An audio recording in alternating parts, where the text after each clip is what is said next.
Halo teman-teman semua, di video kali ini saya lagi makan burgo. Ada yang tahu burgo makanan apa teman-teman? Burgo merupakan salah satu kekayaan kuliner kota Palembang. Berupa makanan yang terbuat dari tepung beras, dikukus lalu digulung panjang teman-teman. Burgo dinikmati dengan kuah yang terbuat dari santan dan daging iwak gabus giling. Memiliki cita rasa gurih dan tentu saja kaya akan bumbu warisan leluhur teman-teman.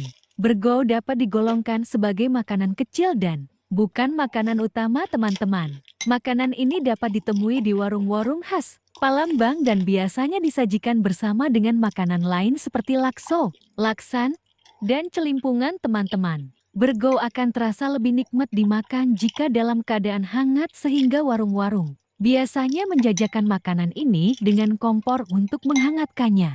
Loh teman-teman, begitulah video kali ini teman-teman. Sudah tak terasa pertengahan bulan Ramadan, semoga puasa kita semuanya lancar terus ya teman-teman. Buat teman-teman jangan lupa like dan komennya, sampai jumpa di video selanjutnya. Dadah teman-teman.